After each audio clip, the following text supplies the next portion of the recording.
Please join us in giving special thanks to our patrons, Storyfolk Paul Jackson, Sean Powell, Shawnee Basket and Selena Vokenhauer.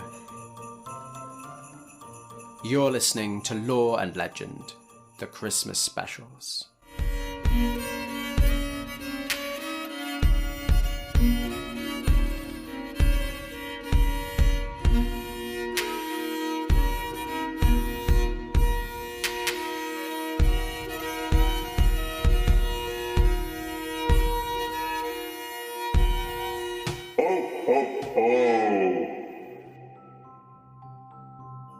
Hello and welcome. You're listening to Lore and Legend with your host Rick Scott, bringing you legendary tales inspired by the rich traditions of world folklore and mythology.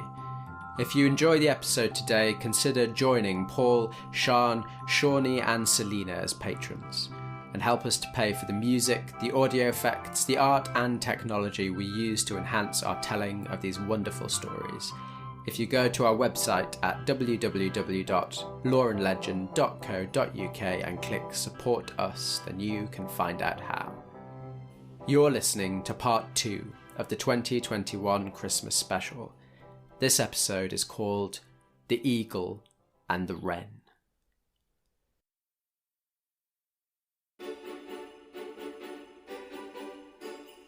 His tale having been told, the bard Taliesin resumed his place at the king's feasting table. And King Arthur himself gave a hearty cheer. The rough-shod knight whom Kay had abused was smiling too, appreciative of the story. Only Sir Kay was quiet, though it was hard to tell if he saw the rebuke in the tale or if he simply despised it. But now it was the turn of another knight to speak, and standing, he addressed the round table thus. Now, my good friends, I hope you will indulge me, for I have had sight of something that I find strange. A peasant's fashion, so it's told, on the second day of Christmastide, a St. Stephen's Day custom observed across all the bounds of these great British Isles, even in Ireland and Cymru and the Kingdom of Man, where, as I myself saw it, gangs of boys dressed in rags and in straw will sweep through the towns and countryside, parading by every door. At the head of the riot is a captain or lord who bears him before a pole or a pitchfork, tied with a net, which is ribboned or tasselled from its foot to its head. And inside of the net is strung up a small bird. The wren it is called, and its cries are most piteous to be heard. This bird they have hunted down and caught it in the house thatch or in the fields, and now they sing along to its cries with a song of this feel. Oh the wren is the king of all birds, till this St. Stephen's Day when it's caught in the furs. Although he is little, his family is great. I pray you good day. Do give us a treat. And ere they come to any house with this bird, be it live or dead in their care, they say, please to see the king. And for a coin or a morsel, they will sing that strange song again. These wren boys after will make a parade all the night, filling the air with wild cries and often breaking out into fights, according to the local passions.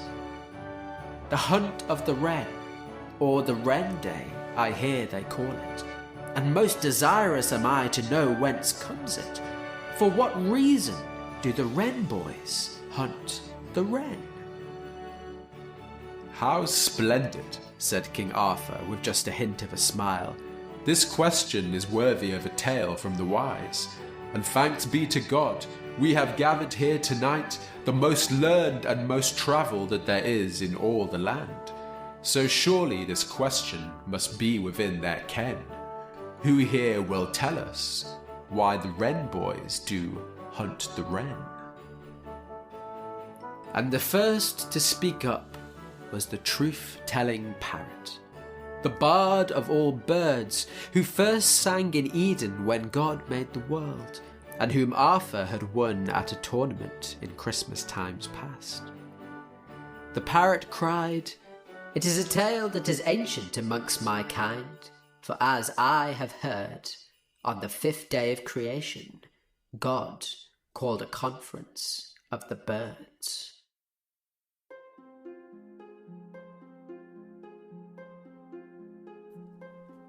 On the 5th day of creation, God said, "Let the waters bring forth abundantly the moving creatures that have life, and fowl that may fly above the earth in the open firmament of heaven." And God created whales, and every living creature that moveth, which the waters brought forth abundantly after their kind, and every winged fowl after his kind. And God saw that it was good. But his work was not quite done. God took his paintbrush and his palette, and over the brown feathers of every winged fowl that he had created that sat upon the branches of the tree of life, he painted bright colours and marks of distinction, so that every type of bird could discern the other by eye, and every kind could know of each other whether they were male or female. And God saw that it was good, but his work was not quite done. "There must be a ruler in the kingdom of birds," he said. "For all of creation must obey the great chain of being in the kingdom of animals as it is in the kingdom of man and the kingdoms of plants and minerals. So which one among you, the birds of the mountain and sea, of forests and plains, which deserves the highest station amongst birds? Which of you should be chosen king or queen?" And so began the great debate amongst the birds. Which of them deserved to receive the divine right to rule their kind? Was it the most handsome and the most beautiful? The hoopoe and the robin and the peacock argued so. Or maybe it was the wisest. The raven and the parrot and the owl all thought so. Or was it the bird that was clearest and sweetest of song? The nightingale and the lark and the blackbird sung that it should be so. And all the birds crowed and they fluttered and they fought, until the great golden eagle thrust himself forward, burst through the crowd, and squawked at them. "Our domain is the sky and our element is the air, and so it is only right that the one who deserves to rule us is the bird which can fly not the farthest, or the longest, or even the fastest, but the highest." And now the eagle's words cut through all previous argument, and amongst the birds it was agreed. Whoever could fly closest to heaven should be their monarch.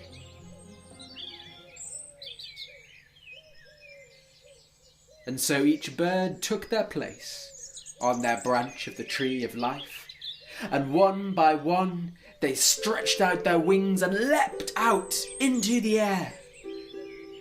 The world and the kingdom of birds was young, so most did not even yet know their own strength. Some of the birds at once discovered that their wings were quite useless. They were flightless birds. Others ascended a little way, but they soon settled into a descending swoop or glide. But others soared up, high into the far reaches of the sky, and stretching out ahead of all of them, aloft on his great and powerful wings, the golden eagle soared above all the others. And when he had almost flown as high as his wings would allow and was assured of his victory, he looked down at the other birds and he gave a triumphant call. "I am truly the king of the birds. You are below me all." But then, "Not I!" came a cry, which took the eagle by surprise. Even as he was beginning to descend from his height, a little brown bird flitted out from beneath the eagle's own wing and with a flick of its tail it leapt up just a feather's breadth above him.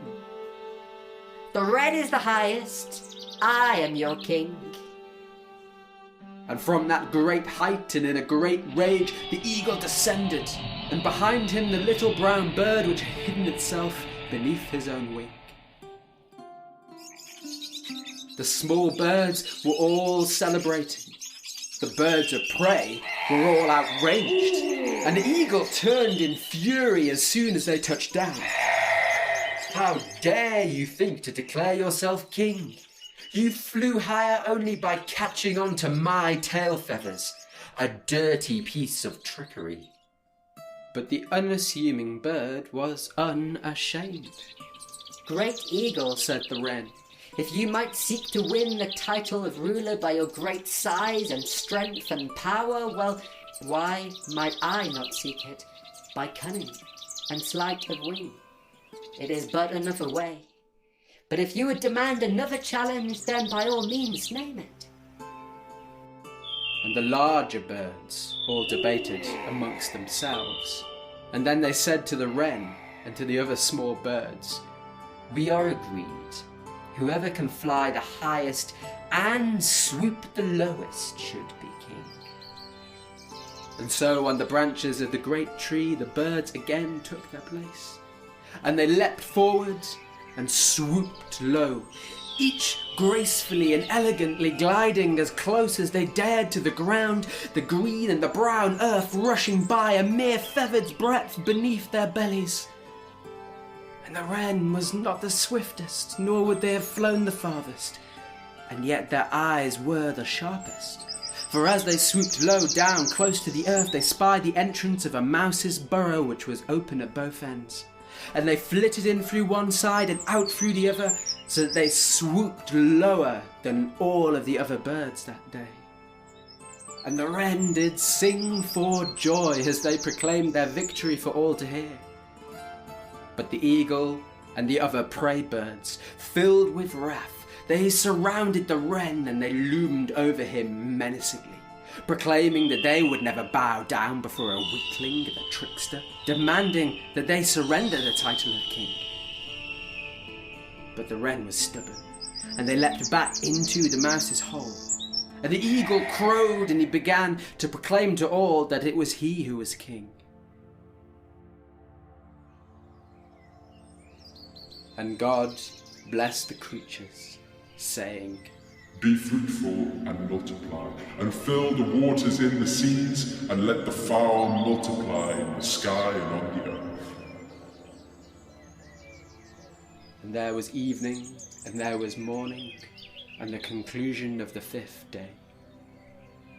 But the wren remained in the mouse's hole for days and nights afterward, even though the eagles, the hawks, the falcons, and the owls all took turns waiting for them to emerge.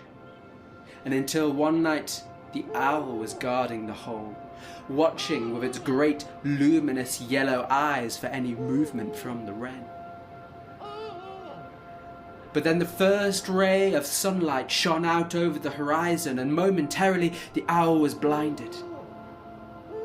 In that moment the wren seized its chance, flitting out of the hole and making its escape away into the long brush, away into the firs. And so they say, even though the golden eagle claims to be king, the wren is truly the king of the birds. And yet he is despised by the eagle and all the strong and the powerful. And that's the reason that the wren must always hide itself in bushes and in hedgerows and in the thatch of houses. It is to escape their gaze. And yet all the other birds know that the wren was first called king. And when it is that they wish to know something, they go to the wren, because they are so clever and so wise and so cunning.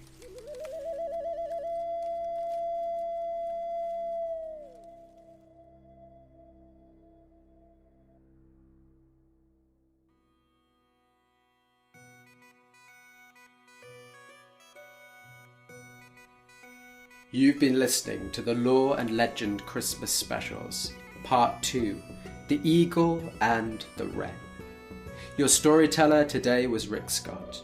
The theme tune was composed and performed by Robert Bentel, with additional music by Caleb Hennessey and Derek and Brendan Feichter, and additional music and sound effects from the community at freesound.org. To find out the folklore behind this tale, you can visit us at www.loreandlegend.co.uk. This episode of Lore and Legend comes to you thanks to the contributions of our Patreon subscribers: Storyfolk Paul Jackson, Sean Powell, Shawnee Basket and Selena Vokenhauer. Thanks to them for their generosity and enthusiasm for our stories. Consider joining our Storyfolk in supporting the podcast in the coming year by becoming a patron. You can visit our website and click Support Us to find out how. A Merry Christmas to all you beautiful Storyfolk, and thank you for listening. Join us tomorrow to hear another tale from Camelot and the Christmas court of King Arthur.